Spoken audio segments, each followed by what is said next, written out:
Hello aspirants, welcome to SB institute. আজকে আমরা নিয়ে চলে এসেছি উইকলি কারেন্ট অ্যাফেয়ার্স। তো প্রত্যেক দিনের মতো তোমরা হাতের কাছে খাতা পেন নিয়ে বসবে আর গুরুত্বপূর্ণ তথ্যগুলো কিন্তু নোট ডাউন করবে, যেগুলো আমি আন্ডারলাইন করে দেবো। ভীষণ গুরুত্বপূর্ণ তথ্য আছে অনেক, তো হাতের কাছে তোমরা খাতা পেন নিয়ে বসবে। তো বেশি দেরি না করে শুরু করা যাক। সবার প্রথমে আসছে কসপার বিক্রম সারাভাই মেডেল। সবার আগে এই মেডেলের নামটা তো নোট ডাউন করে নাও, তার কারণ এর আগে হয়তো তোমরা শোনোইনি। ঠিক আছে, কসপার বিক্রম সারাভাই মেডেল 2026 জয়ী হয়েছেন কে? প্রফেসর আন্নাপূর্ণি সুব্রমণিয়াম। ঠিক আছে, আন্নাপূর্ণি সুব্রমণিয়াম, ইনি এই মেডেলটা পেয়েছেন 2026-এ। 2025-এরটা কে পেয়েছেন? অ্যাকচুয়ালি 2025-এ মেডেল দেওয়া হয়নি, তার কারণ 2 বছর অন্তর অন্তর দেওয়া হয়। ঠিক আছে, প্রথমে কনটেক্সট পড়ে নেওয়া যাক। Indian institute of astrophysics IIA Bengaluru এর ডিরেক্টর প্রখ্যাত অ্যাস্ট্রোফিজিসিস্ট প্রফেসর অন্নপূর্ণি সুব্রমণিয়াম 2026 সালের মর্যাদাপূর্ণ কসপার বিক্রম সারাভাই মেডেল অর্জন করেছেন। ভীষণ গুরুত্বপূর্ণ কোন কোন সংস্থার ডিরেক্টর, এটাও মনে রাখার বিষয়, তো এগুলো নোট ডাউন করবে। এবার বিষয় হচ্ছে যে কোথা থেকে দেওয়া হয় এই পুরস্কারটা, সেটা হচ্ছে এই যে আন্তর্জাতিক পদক, এটা দেওয়া হয় বিজ্ঞান কাউন্সিল আইএসসি, আন্তর্জাতিক বিজ্ঞান কাউন্সিল ও জাতিসংঘের কৌপাস COPUOS কপুয়াস এর অন্তর্ভুক্ত কসপার এবং ভারতের ইসরো দ্বারা যৌথভাবে দেওয়া হয়। যেহেতু যৌথভাবে দেওয়া হয় এই জন্য ভীষণ ইউনিক হয়ে যায় বিষয়টা। ঠিক আছে, আর প্রত্যেক 2 বছর অন্তর দেওয়া হয়, এইটাও একটা ইন্টারেস্টিং ফ্যাক্ট। এগুলো নোট ডাউন করবে। ঠিক আছে, এইবার কোশ্চেন হচ্ছে কত সালে প্রবর্তন করা হয়েছিল এটা। সেটা হচ্ছে ভারতের মহাকাশ কর্মসূচির জনক ডক্টর বিক্রম সারাভাইয়ের স্মৃতিতে 1990 সালে এটার প্রবর্তন করা হয়। ঠিক আছে, ভীষণ গুরুত্বপূর্ণ, এগুলো নোট ডাউন করবে। আরো কিছু ফ্যাক্ট রয়েছে, এগুলো নোট ডাউন করো। যেমন প্রফেসর সুব্রমণিয়াম এনাকে, প্রফেসর অন্নপূর্ণা সুব্রমণিয়াম এনাকে কেন দেওয়া হয়েছে এটা? স্টেলার পপুলেশন, ব্লু স্ট্যাগলার তারা, গ্যালাক্সি বিবর্তন ও ভারতের প্রথম মহাকাশ টেলিস্কোপ অ্যাস্ট্রোস্যাট এর আল্ট্রাভায়োলেট ইমেজিং টেলিস্কোপের ক্যালিব্রেশন সায়েন্টিস্ট হিসেবে এনাকে নির্বাচিত করা হয়েছিল। ঠিক আছে, অ্যাস্ট্রোস্যাট বিষয়ে তোমরা একটু পড়বে, ভীষণ ইন্টারেস্টিং। ঠিক আছে, তিনি প্রথম ভারতীয় নারী এবং বিশ্বজুড়ে মাত্র তৃতীয় নারী যিনি এই পুরস্কার পাচ্ছেন, এই জন্য আরো গুরুত্বপূর্ণ হয়ে যায় এবং ভীষণ ইউনিক হয়ে যায়। ঠিক আছে, এইগুলো নোট ডাউন করে নেবে। এর আগে কত সালে কারা আর কি পেয়েছিলেন এগুলো নোট ডাউন করতে পারো, কিন্তু এর আগে যেগুলো আর কি বলা হলো এগুলো তো মুখস্থ রাখতেই হবে বর্তমান সময়ের জন্য। নেক্সট, কমনওয়েলথ গেমস 2026 গ্লাসগোতে ভারতের পারফরমেন্স ও মেডেল ট্যালি। রিসেন্টলি এই কমনওয়েলথ গেম হয়ে গেল, তো সেখানে ভারতের পারফরমেন্স কেমন ছিল, ভারত কতগুলো পদক পেয়েছে, এইগুলো তো ভীষণ গুরুত্বপূর্ণ হয়ে যায় কারেন্ট অ্যাফেয়ার্সের পার্সপেক্টিভে। ঠিক আছে, তো প্রথমে আমরা কনটেক্সট পড়ে নেবো। স্কটল্যান্ডের গ্লাসগোতে, কোথায়? স্কটল্যান্ডের গ্লাসগোতে হলো এই কমনওয়েলথ গেম 2026-এর। এটা মোট 39টি পদক জয় করেছে ভারত। 39টি পদক পেয়ে কত নম্বর স্থানে রয়েছে? 4 নম্বর স্থানে। ঠিক আছে, এইবার কোশ্চেন হচ্ছে কততম এডিশন ছিল? 23তম এডিশন ছিল, এটাও মনে রাখার বিষয়। ঠিক আছে, কত তারিখ থেকে কত তারিখ পর্যন্ত খেলা হয়েছে এটা না মনে রাখলেও হবে। ঠিক আছে, আর এর অফিসিয়াল মাস্কাট ভীষণ গুরুত্বপূর্ণ, পরীক্ষায় ডাইরেক্ট কোশ্চেন করে নাই যে অফিসিয়াল মাস্কাটের নাম কি ছিল। মাস্কাটের নাম ছিল ফিনি, এটা নোট ডাউন করবে। ঠিক আছে, তো ভারত তো মোট 39টা পদক পেয়েছে। কোন পদক কতগুলো পেয়েছে এটাও জানার বিষয়। যেমন গোল্ড পেয়েছে 13টা, 17টা সিলভার আর 9টা ব্রোঞ্জ। ভীষণ ইজি মনে রাখা, 13 যোগ 17 হয়ে যাচ্ছে 30, তারপরে যোগ 9 39। ঠিক আছে, তো এইভাবে মনে রাখা যায় এটা। তো টোটাল 39টা তো পেয়েছে, কিন্তু কোন পদক কতগুলো পেয়েছে এটা মনে রাখতে হবে, অনেক সময় জিজ্ঞেস করে নেয়। ঠিক আছে, আরো কিছু ফ্যাক্ট আছে, যেমন বক্সিং এর সর্বোচ্চ 7টা সোনা পেয়েছে। আরো অন্যান্য যে যে খেলাতে সবচেয়ে বেশি সোনা পাওয়া গিয়েছে সেগুলো মনে রাখার বিষয় মনে রাখতে পারো। ঠিক আছে, তো এটা আমরা জেনে নেবো যে পরবর্তী কমনওয়েলথ গেমস কোথায় হবে। ইন্টারেস্টিংলি ওটা ভারতে হবে, ভারতের গুজরাটের আহমেদাবাদে হবে।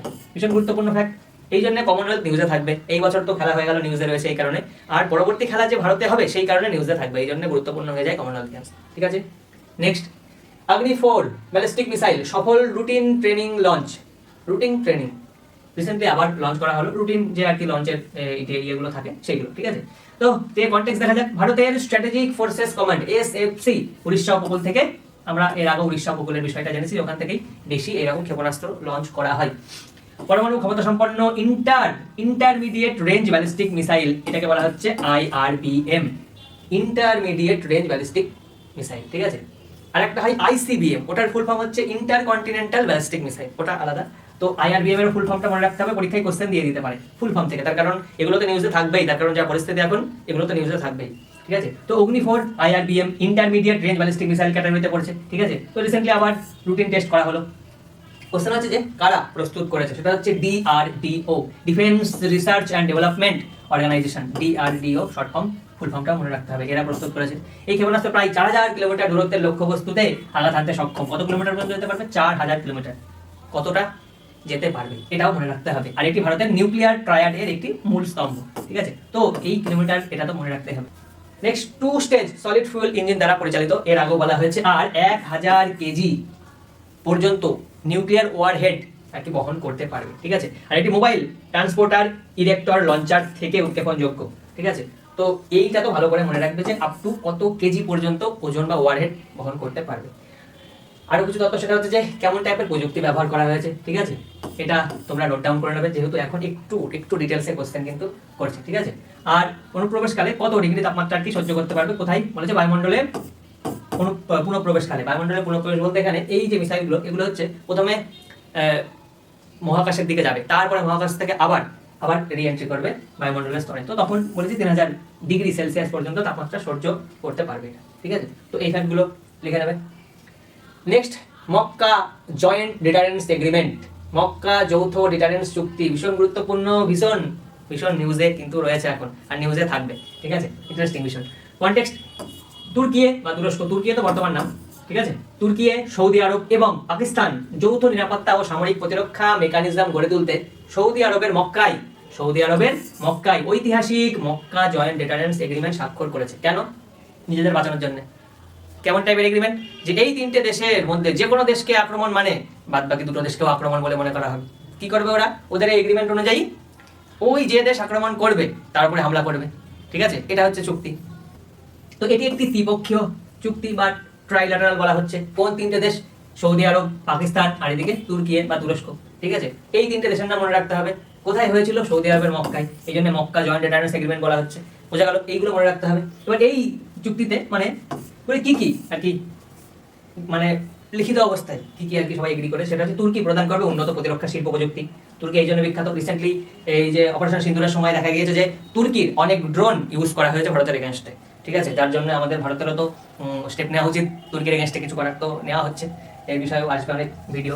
তো তার পাশাপাশি ড্রোন ম্যানুফ্যাকচারিং, ন্যাটোর দ্বিতীয় বৃহত্তম সেনাবাহিনী তুর্কির কাছে রয়েছে, যেটাকে বলা হয় সেকেন্ড লার্জেস্ট স্ট্যান্ডিং আর্মি, এই তুর্কির কাছে আছে, ঠিক আছে? এই জন্য পাকিস্তান অলওয়েজ তুর্কির সাথে হাত মেলানোর চেষ্টা করে, ঠিক আছে? তো তুর্কির ওই যে প্রতিরক্ষা শিল্প প্রযুক্তি আর ড্রোন ম্যানুফ্যাকচারিং ক্যাপাবিলিটি, এদের একটা আত্মঘাতী ড্রোন আছে, সেগুলো ইউজ করতে দেবে বা সেগুলোর হেল্পের বিষয়ে এরা আগে বলে রেখেছে যে আমরা ওই টাইপের সাহায্য করবো। সৌদি আরব এরা তো ক্যাপিটাল বা অর্থের জন্য বিখ্যাত, এরা বিপুল আর্থিক সাহায্য করতে পারবে। আর পাকিস্তান প্রদান করবে বিপুল সৈন্যবল। পারমাণবিক সক্ষমতা রয়েছে পাকিস্তানের, তো পাকিস্তানের এই বিষয়টা রয়েছে। তো পাকিস্তান কেমন টাইপের সাহায্য করবে সেটা পাকিস্তান বলেছে। সৌদি আরব কেমন টাইপের সাহায্য করতে পারবে, তুর্কি কেমন টাইপের সাহায্য করতে পারবে, ঠিক আছে? তো এইগুলো কিন্তু একটু জেনে রাখতে হবে, একটু ডিটেলসে কোশ্চেন করবে। মধ্যপ্রাচ্যের উত্তপ্ত ভূ রাজনৈতিক পরিস্থিতিতে মানে এই 2025-এর আর কি এই যে ঘটনা, এই ঘটনার কারণেই ধীরে ধীরে বিষয়টা এগিয়েছে যে এরা চুক্তিবদ্ধ হয়েছে, ঠিক আছে? আচ্ছা, এই চুক্তির আওতায় যৌথ সামরিক মহড়া হবে, সরাসরি তথ্য আদান প্রদান হবে, real time threat intelligence sharing যেটাকে বলা হচ্ছে। আর পশ্চিমা অস্ত্রের বিকল্প হিসেবে যৌথ অস্ত্র উৎপাদনের উপর জোর দেওয়া হবে। পশ্চিমা অস্ত্র বলতে ওয়েস্টার্ন কান্ট্রির যে অস্ত্রপাতিগুলো, মানে এক কথায় স্বনির্ভর হতে চাইছে কিভাবে, এই 3টে দেশ যা উৎপাদন করবে সেগুলোই ব্যবহার করা হবে, অন্যান্য দেশ থেকে নেওয়া হবে না। বোঝা গেল? তো এই হচ্ছে বিষয়, ভীষণ ইন্টারেস্টিং, আরো নিউজে থাকবে, এই জন্য পরীক্ষায় কোশ্চেন আসতে পারে। নেক্সট, সিওটা এনক্লেভ, স্পেনের উত্তর আফ্রিকান সীমান্ত ও ভূ রাজনৈতিক সংকট, ভীষণ গুরুত্বপূর্ণ আর ভীষণ ইন্টারেস্টিং হবে। এর আগে হয়তো তোমরা এই বিষয়ে জানতেই না, এই জন্য খুব ভালো করে দেখবে। এই যে এখানে স্পেন লেখা রয়েছে না, এটা স্পেনের অংশ, কিন্তু এই যে কন্টিনেন্টটা, এটা কিন্তু আফ্রিকান কন্টিনেন্ট। এবার বিষয় হচ্ছে এইটা আফ্রিকান কন্টিনেন্ট, এখানে স্পেন আসলো কি করে? অ্যাকচুয়ালি স্পেনের অংশ এটা, এই যে মেলিলা আর সিওটা, এই যে দুটো জায়গা দেখাচ্ছে না, এই দুটো জায়গা স্পেনেরই অংশ, ঠিক আছে? ওভারসিজ টেরিটরি বলা হচ্ছে। তো এই আফ্রিকার উপরের দিকে এই দুটো স্থান রয়েছে। তো এইবার প্রবলেম কি হচ্ছে, ইউরোপ বিখ্যাত অর্থনীতির জন্য, ডেভেলপড কান্ট্রির জন্য বিখ্যাত, আর আফ্রিকা তো অলরেডি পিছিয়ে। তো আফ্রিকানরা কি করে, এই আফ্রিকাতে অবস্থিত স্পেনের যে অংশ, এইখানে চলে যায়, লুকিয়ে চুরিয়ে চলে যাবে ওইখানে গিয়ে ওরা সাধারণ মানুষের সাথে মিলেমিশে যাবে। ওরা দেখা যাচ্ছে যে প্রয়োজনীয় ডকুমেন্টসও তৈরি করে ফেলবে। তারপরে ওরা এই সিওটা থেকে চলে যাবে স্পেনে। আর সিওটা থেকে একবার স্পেনে চলে যাওয়া মানেই ইউরোপিয়ান হয়ে যাওয়া বা ইউরোপের মধ্যে মিশে যাবে ওরা, ঠিক আছে? তো এই কারণে ওরা এই সিওটাতে আসে। আর এখানে সিওটার এই যে ম্যাপ, এইটা হচ্ছে সিওটার ম্যাপ, ঠিক আছে? তো এই সিওটাতে আসার পথ দুটো রয়েছে। একটা হচ্ছে এই যে স্থলপথ, যেটা মরক্কো থেকে যাওয়া যায়, কিন্তু মরক্কো থেকে যাওয়ার এই যে বর্ডার পড়ছে, এই বর্ডারটা ভীষণ আর কি মানে পাহারা এখানে আছে এই বর্ডারে।